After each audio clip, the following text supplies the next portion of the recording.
This is the Fantasy Football Game Plan, where we talk about fantasy football and the NFL.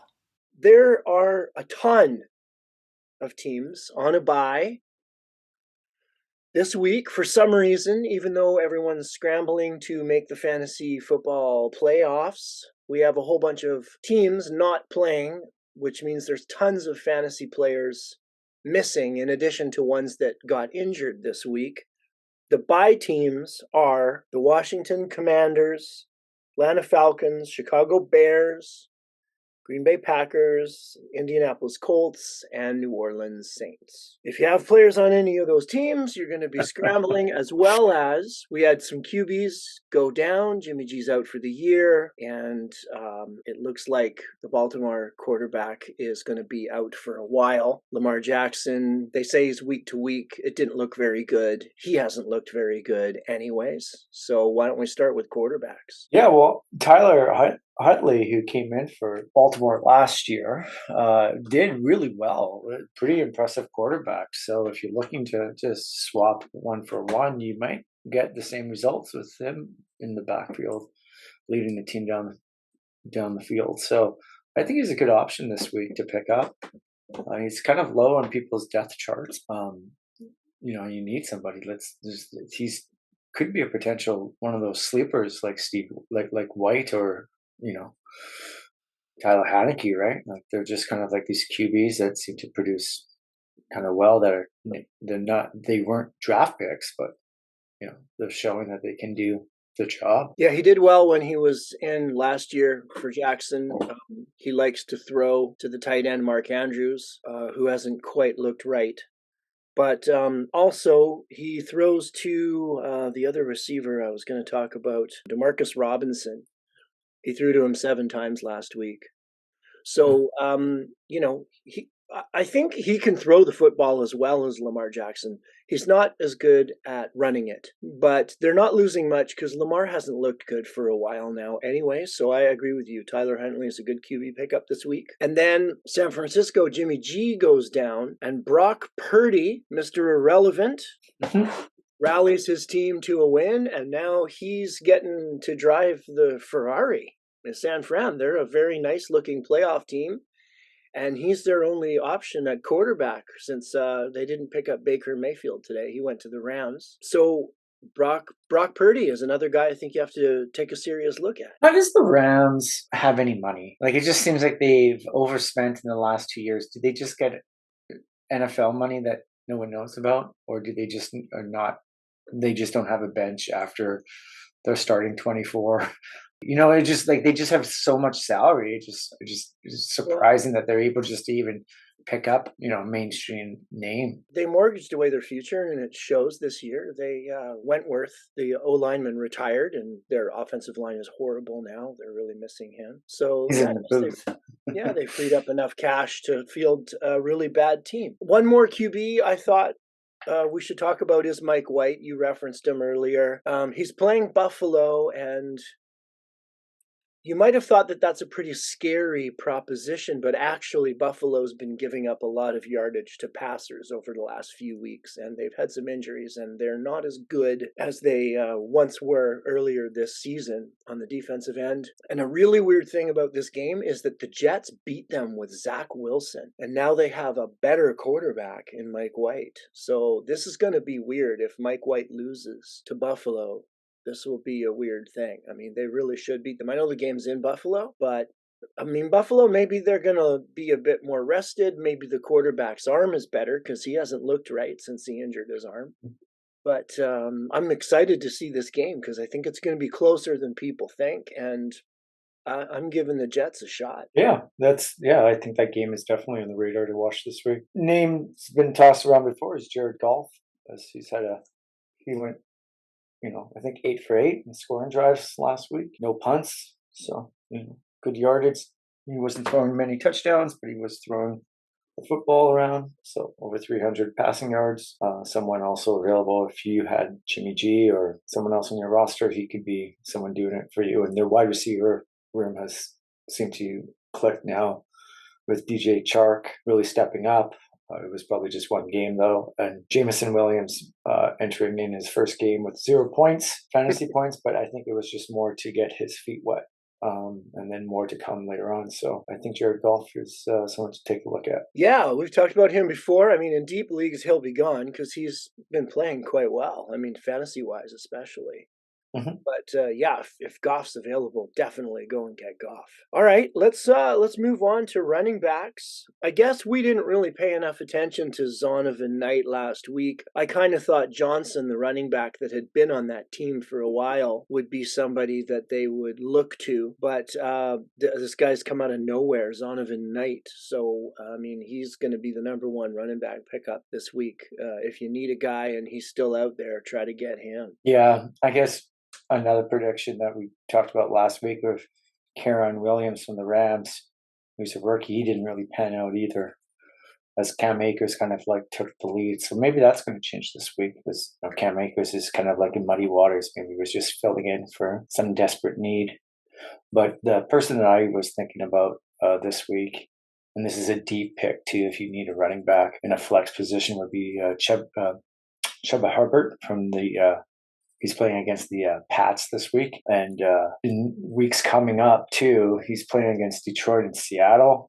And he's getting a lot of carries for the Panthers. And when you're playing against Detroit or Seattle, they actually give up a lot of running yards. So he might be someone that just to keep an eye out on. He's had a lot of plays given to him, even though he's like the number 2 running back. But it's a running back by committee, so you can't really always count all your eggs in one basket with running backs by committee. Yeah, I think Devonta Foreman's dealing with some kind of knee issue. He's still been playing well, but those two are splitting time, and Hubbard is the pass catching back. So that's a good guy to look at. And then I would add to that Jordan Mason from the Niners, because, the Niners have a ton of running backs getting hurt all the time. They've got Christian McCaffrey getting most of the work. But also, I think they don't want to get him hurt going into the playoffs, because they're going to make the playoffs. And right now, the next guy in line is Jordan Mason, and I think he's going to get a lot of work this week. So he could be a good running back pickup for you if your running back's on a bye. Sounds good. There's not a lot running back wise. I'm just trying to see if there's anybody that we're kind of any obvious choices. One guy, I think maybe Joshua Kelly, has taken over the backup role for the Chargers, and he's getting a little bit of playing time. I don't know, Eckler put the ball on the ground. It seems like they're not using Eckler as much, and Kelly's getting in there a little bit. So if you're desperate, he might be an okay play. Yeah, what I found with what they're doing is they're putting Eckler on the scoring drives. So anything in the red zone, Eckler's in, or anytime there's a game like decision to be made, he's in the game. But in between the 30, it's mostly going to Kelly as the grinder. So Kelly's getting all the workhorse in the middle of the field, but when they need the big plays or they're in the red zone, they're putting up the number 1 guy. So It's a little bit of I don't know if he's really reliable in that sense of things. It's really hard this week because of all the buys and all the injuries. I don't even know what to suggest about Seattle. They have whoever their running back is going to be, he's going to have a good game, but maybe they haven't signed him yet because all their running backs are hurt. Yeah, Seattle's similar too with their tight ends. It doesn't matter. One tight end will explode one week and then sit for 4 weeks without doing anything. So it's a messy team. Okay, now there's a lot of sort of okay names for receiver. I don't have anything super obvious. We've got some names that we've talked about before, couple of new names.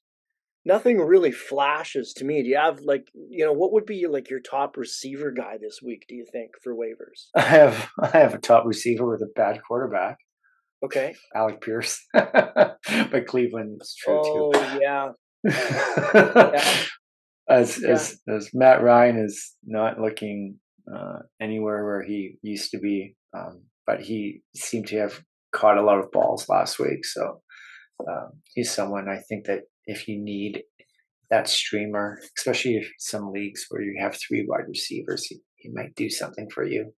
But you have to take the gamble with who's throwing him the ball. Yeah, I really like Alec Pierce, and I picked him up off of waivers earlier this season, and I was sort of talking him up. Paris Campbell wasn't getting a lot of work, and then they did that crazy thing where they switched to Ellinger as their quarterback, and Pierce became completely useless to me, so I dumped him out. Then they fired the coach and brought in a new guy and changed everything and put Matt Ryan back in at quarterback, and you're right, Matt Ryan likes to throw to Alec Pierce, so... The only thing is that the Colts are on a bye, so that's not going to help you this week. It's slim pickings. I mean, I've got some guys, if you want to comment on any of these guys, like Nico Collins, got quite a few receptions. He's the number one on their team, so he's probably gone in a lot of leagues, sitting on the bench. Maybe he's available in mine because, I mean, Houston's got a bad QB. Yep. And, Mills. it's not a sure thing. It's just sort of a suggestion. Corey Davis has done well with Mike White on the Jets, with Mike White throwing. He's not bad. You got Mack Hollins in Las Vegas. I had Mack Hollins in my list for this week too in Vegas. He's a good pickup if he's still available for sure. And I guess my other suggestion, if maybe someone didn't pick him up in your league, is OBJ, and he's not knowing where he's playing, but he could be playing somewhere. Well, I read today that the Cowboys don't know if they're going to sign him because they think he won't be ready to play till January. So that's not going to help you for fantasy. I mean, he could be a flyer. I don't know who his quarterback is. How long is it going to take him to get acclimated into a system? It's just such a gamble. I mean, and if you're trying to get into your fantasy playoffs this week, I don't know, man. Maybe if you're set and you're going into the playoffs and you just say, yeah, well, maybe this random guy, maybe I'll take Jameson Williams or OBJ or, somebody who might flash later on. It's a good idea, but it's like, I don't know. Like, when do you think he'll really be on the field? Yeah. But it's also one of those things too, where you can play the ticket to grab him so someone else doesn't get him, unless if someone's already taken him. Who knows? Some people I had Des Bryant sitting on my bench 3 years ago, not doing anything. He never played ever since. He didn't play that year, nor did he play ever since. That's funny. Okay, well, I've got a couple more guys. I mentioned Demarcus Robinson from Baltimore. He caught 7 passes last week. He didn't get a lot of yardage, but he got a lot of looks. So there's a guy to think about. And then we've talked about Darius Slayton on the Giants. He's their number 1 receiver. Maybe he could get you some points if your receiver's on a bye this week. It's a decent suggestion. Nothing really flashes here this week. There's no outstanding saviors coming to save your fantasy team that I can see. Let's do tight ends. Probably won't take long. I'll let you go first. Evan Engram from the Jacksonville Jaguars. 5th most targeted. He's running the 5th most runs in the league right now, routes on passing plays, and he scored a touchdown last week, and I think he's definitely, if he's available, you should snag him up. As Zay Jones, I guess, forgot to catch the ball this last week, and their other wide receivers weren't really doing anything. So I think he's probably the hottest guy on the market right now if you need a tight end. There's a lot of teams out there on buys, like you said, and a lot of people just hold one tight end. So he might have some competition on him. Yep, I think that's a good suggestion. I have him as my backup tight end to Kelsey, so I agree with you. I picked him up a few weeks ago, and he helped me a lot when I needed him. They target him in the end zone, which is helpful. He doesn't get a lot of yardage, but he does get red zone targets. It's all you can ask for with the tight ends these days because nobody's really racking up yardage at the tight end spot. No. I've got Daniel Bellinger from the Giants, is a guy you've mentioned before. I think he's a decent play right now in this week where people are scrambling. He's okay. And then we've got Greg Dulcich, who I always talk about. I think he's a great player. I feel bad for him that he's on the Broncos with such a bad quarterback because I think he's a huge talent. Yeah. And then defense.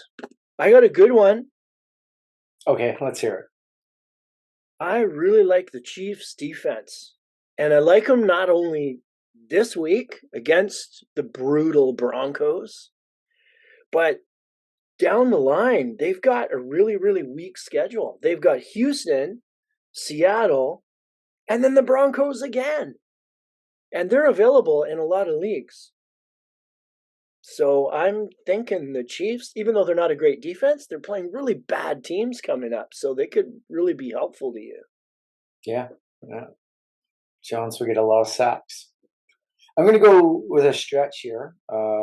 Maybe because your defense has been panning out, but it's also just a weird week to also pick someone up on a bye week. But the Cardinals also are playing some pretty weak teams, as in the Patriots and then also Denver as well too. So they could do you decent if there's 3 weeks left. Yeah, going into the season. And we talked about the Cards maybe 5 weeks ago as a defense that is a contender, and they just are coming off a bye, so they're all rested up and ready to go. So they seem to get a lot of pick sixes. They have some weaknesses as a defense, but I bet you they lead the league in pick sixes. They pick it off and they score. Yeah, I agree with you. That's a great choice. You surprised me because I thought you were going to do your usual thing, which is look and see who's playing the Rams. Well, you can't have people have to watch till the end, right? They may just say, "Oh, Scott's gonna just say who's ever playing Houston," or But it's a little bit different this week as their opponent is also kind of not the strongest, so it would be a tight game, I think. Okay. Well, it's the Raiders in case anyone's wondering. So, and I don't think that would be a bad pickup. I know I stole your strategy, but look to see who is playing the Rams. And this week it's the Raiders. That's always a good suggestion. I look forward to your weekly suggestion. Okay. Do you have a kicker? Yes. Greg Joseph, Minnesota. Their team can score, so he's going to give you 1 point. And they also are able to get pretty close to the field goal post if they can't score. So you're going to get 3 points. And he's a good kicker. It's a good leg on him. Okay, I like it. Mine was going to be Zerline. So they're playing Buffalo, and Zerline kicked a whole bunch of field goals last week. I'm in third place. Also projected to make the playoffs. Yeah. So that's kind of funny. We're sort of in the same spot. My record's nowhere near as good as yours. A whole bunch of teams in my league have the same record, which is point differential. Yeah, 7-6. There's a lot of teams in my league that are 7-6. But I've got an edge on quite a few of them in terms of head-to-head matchups. I just can't beat guys in my own division that have losing records. Which is becoming a problem. I only have 2 waiver picks left, so I'm going to have to use one on a kicker this week. And I wish you luck. Playoffs are coming. I'm excited. They are. I'm really excited for this bye week to end, and then I should be back to full strength. But then I'm playing the top, 3 to 4 teams in the league. So with also very strong benches, as I had a really tough competition 2 weeks ago. Last week, I kind of lost just due to production on my bench, and then this week is once again playing a top team next week, and so it's definitely going to be tough to win. Hopefully, I have enough money in the bank to pay them all off. If I don't, we can get like a line of credit. All right, anyway, Sean, you have yourself a good day. And we'll chat soon. Sounds good. Good luck. Good luck. Thanks for watching the Fantasy Football Game Plan podcast. Need coaching on your lineup? Drop us a line and we'll discuss your dilemma.